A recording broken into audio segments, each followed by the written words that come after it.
खास स्टूडियो की तरफ से आपका अपना होस्ट सरमद खान लांगा। व्यूवर्स, आज हम एक न्यू कोशिश करने जा रहे हैं। लास्ट टाइम हमने एक ड्रामा बीए का जो एक प्ले था बियर, 4 महीने पहले हमने तकरीबन जो है वो ड्रामा बनाया था इन इंग्लिश लैंग्वेज।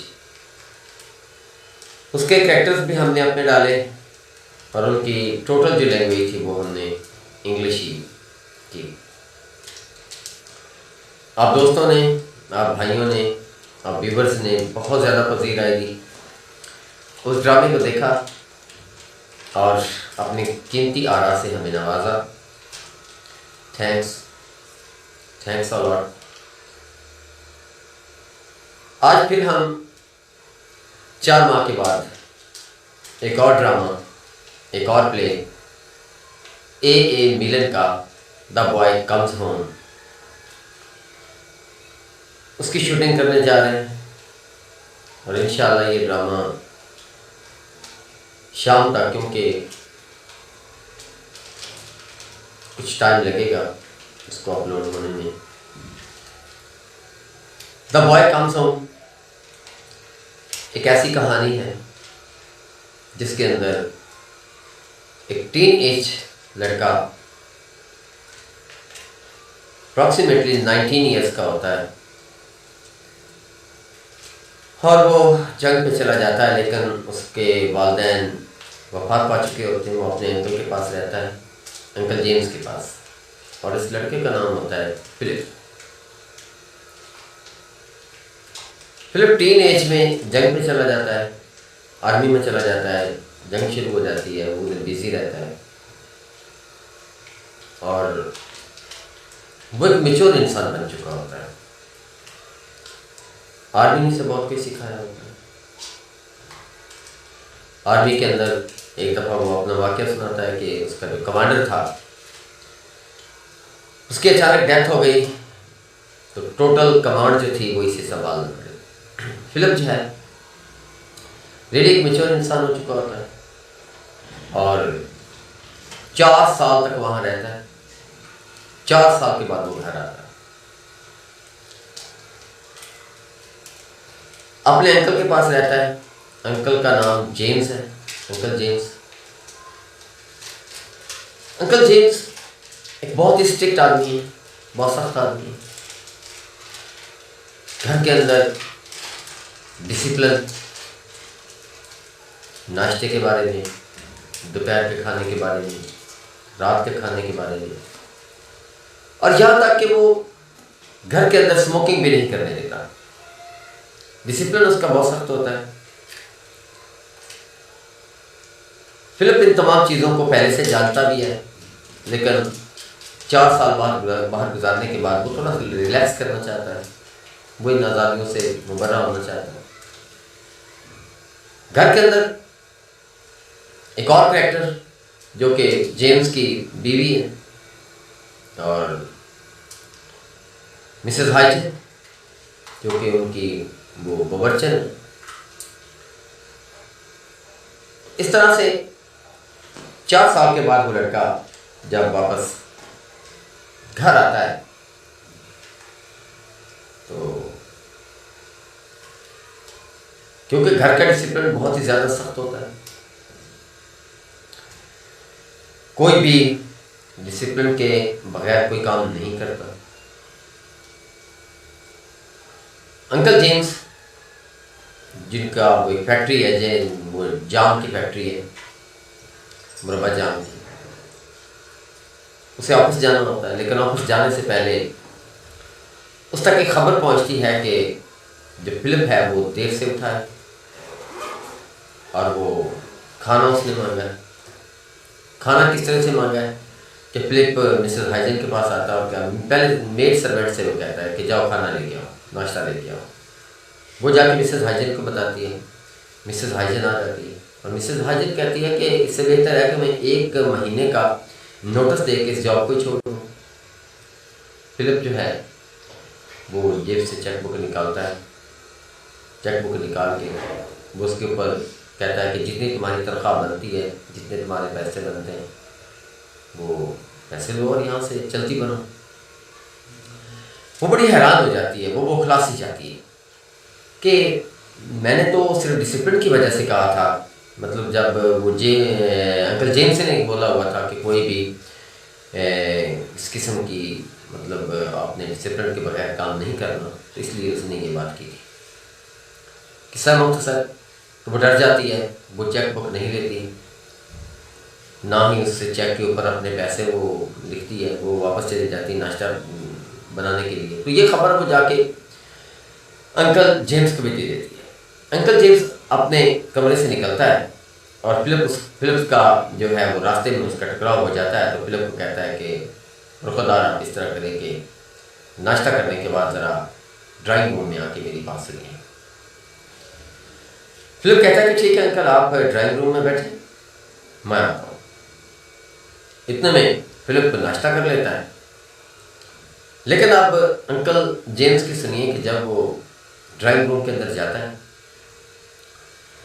तो ड्राइंग रूम के अंदर, क्योंकि सर्दियों का मौसम होता है, कुछ आग वगैरह भी जल रही होती है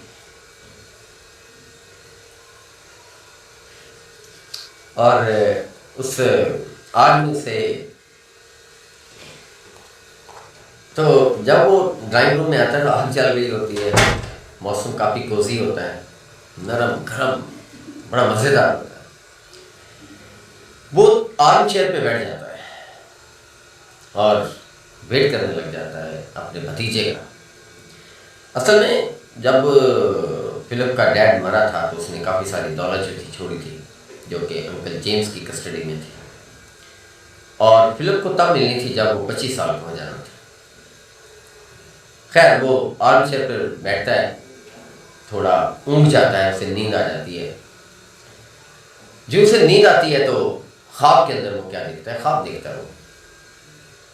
उस ख्वाब के अंदर फिलिप जो है जब नाश्ता करने के बाद, ये ख्वाब चल रहा है उसका, जब वो अंदर आता है तो अंदर आके वो कहता है कि एतराज़ करता है, अंकल जेम्स एतराज़ करता है उसके ऊपर कि ये जो तुम कमरे के अंदर, घर के अंदर ये तुम स्मोकिंग कर रहे हो, ये अलाउ नहीं। तो वो कहता है, फिलिप कहता है कि जो कुछ भी अलाउ है ये नहीं है, मैं अपने पैसे लेने के लिए आया हूँ, मुझे मेरे पैसे दो, मैं अपने पैसे दूँ और यहाँ से चलता बनूँ, मैं कोई अपना बिजनेस करूँ, यहाँ से निकलो। मुझे ये सख्त कार्रवाई, ये जो कुछ भी तुम कर रहे हो, या इतना डिसिप्लिन जो तुम बता रहे हो ना मुझे, ये मुझे पसंद नहीं है। वो कहता है कि तुमने नाश्ता भी लेट किया है, नाश्ता भी यहाँ अलाउ नहीं है कि आप लेट करें, देर से करें। फिलिप कहता है कि बेहतर ये है कि तुम मेरे पैसे दे दो मुझे, क्योंकि मैं अपने पैसे लेके यहाँ से निकलूँ। लेकिन अंकल जेम्स जो है वो कहता है कि मैं तुझे पैसे नहीं दूंगा, बल्कि मैं, अगर तू पैसे सख्ती से लेने की कोशिश करेगा तो मैं I will use the force of purse, मैं दौलत की ताकत का इस्तेमाल करूँगा।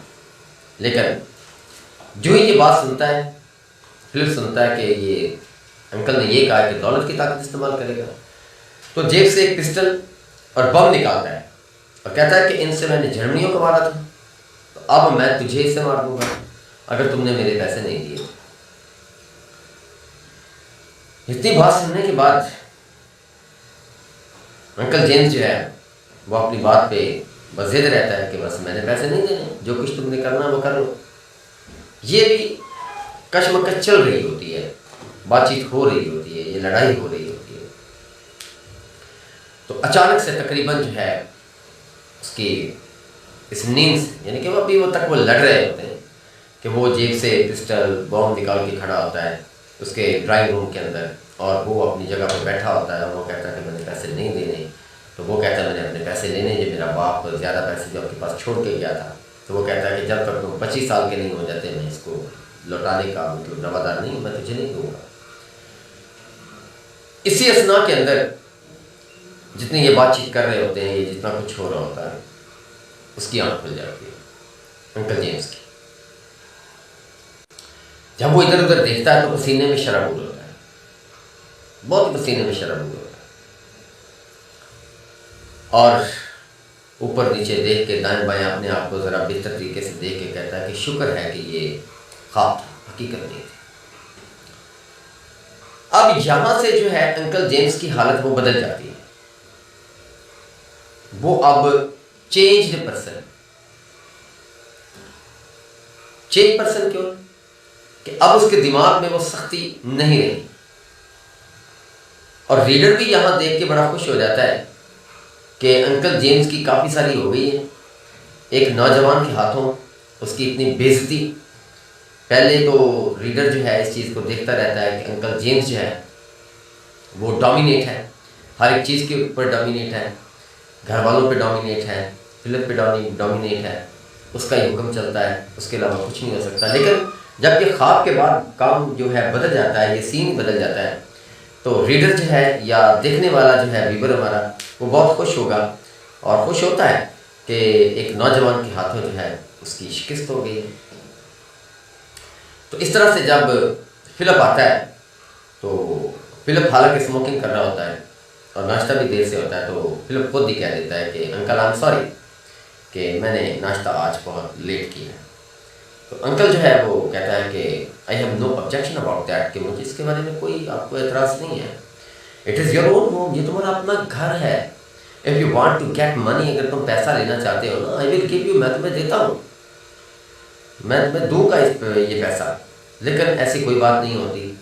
तो वो कहता है कि नहीं अंकल, मैं अभी 4 साल के बाद जंग से वापस आया हूँ, मैं आज़ाद रहना चाहता हूँ, मैं थोड़ा आज़ादी फील करना चाहता हूँ। और जैसे वो टीन एज में, यानी कि आर्मी में जाने से पहले मैं थोड़ा घूमा करता था, बैठा करता था, बसों के ऊपर सवार होके जाना, बस स्टॉप पे खड़े होना। वो कहता कि मैं ये सब कुछ करना चाहता हूँ, मैं अभी तक कुछ भी नहीं करना चाहता। कि तो अंकल जेम्स को फिर उसके देर से नाश्ता करने पर इतराज़ भी नहीं होता, और वो अपने खुद ही ऑफर करता है कि अगर फिलिप चाहता है तो पैसे ले, उसे कोई एतराज़ नहीं। लेकिन फिलिप ऐसा नहीं करता। फिलिप कहता है कि अंकल आपके पास जो भी है, जिस तरह से भी, आप उसे अपने पास रखें, मुझे अब इसकी अभी ज़रूरत नहीं है, मुझे जब ज़रूरत होगी मैं आपसे मांग लूँगा, मैं आपसे ले लूँगा। हाँ, एक और ऑप्शन भी करता है कि अगर तुम कुछ बिजनेस करना चाहते हो ना अपने पैसों का, ये अंकल जेम्स कहता है उसको, अगर तुम बिजनेस करना चाहते हो, तुमको कारोबार करना चाहते हो तो कर सकते हो, ले लो। लेकिन फिलिप जो है वो एक ताबिक फरमान बच्चे की तरह बिल्कुल जो है उसे कहता है कि नहीं अंकल, ये पैसे आप अपने पास रखें जो मेरा बाप आपकी कस्टडी में छोड़ के गया, इसलिए मैं ये नहीं लेना चाहता। तो फिलिप जो है बिल्कुल चेंज पर्सन होता है, बदला हुआ आदमी होता है। तो इस तरह से फिर वो एक डिसाइड करता है, फैसला करता है कि ऐसे करें कि चलो फिर मैं इस तरह करता हूँ कि मेरी जो फैक्ट्री है ना वो जैम की बिजनेस की, तो चलो मैं अपने मैनेजर से तुम्हें मिलवाता हूँ। वो दोनों जो है वहाँ से निकलते हैं, और वो थोड़ी देर के बाद जो है अपनी फैक्ट्री में पहुँच जाते हैं। फैक्ट्री में बड़ा अच्छा इस्तकबाल होता है उसके भतीजे का, क्योंकि उसका भतीजा 4 साल के बाद जंग से आया होता है, आर्मी से वापस लौट के आया होता है। तो इन दिस वे जब वो वहाँ पहुँचता है तो अपने मैनेजर से इंट्रोड्यूस करवाता है, और मैनेजर से कहता है ये मेरा भतीजा है, और बताता है कि इसका डैड मर गया था और इसकी जितनी जायदाद है, जितनी दौलत है, वो सब मेरे पास है, तो ये हमारे साथ जो है वो काम करेगा। तो मैनेजर बहुत ज़्यादा खुश हो जाता है, बहुत ही ज़्यादा खुश होता है, और उसे वेलकम करता है और उसे साथ अपने फैक्ट्री के अंदर लेके जाता है, और मुकम्मल तौर पे जो है फैक्ट्री का विजिट करवाता है। उन्हें खुशी होती है। तो इस तरह से ये एक ख्वाब था, जो ख्वाब के बाद वो चेंज हो गया, यानी ख्वाब से पहले क्या था और ख्वाब के बाद था। ख्वाब से पहले तो एक बड़ा सख्त डिसिप्लिन आदमी था, लेकिन जब उसने ख्वाब के अंदर अपने को थ्रेट देखा कि उसने थ्रेट किया है, वो सख्त हो गया, तो उसने अपनी ज़िद को छोड़ दिया, अपनी सख्ती को छोड़ा, अपने डिसिप्लिन तक को उसने छोड़ दिया, और इस तरह से ड्रामे ने एक नया रूप ले लिया। और उस नए रूप के बाद जो है इस तरह से ड्रामा, जब वो मैनेजर से उसको मिलवाता है, तो ड्रामा इस तरह से खत्म।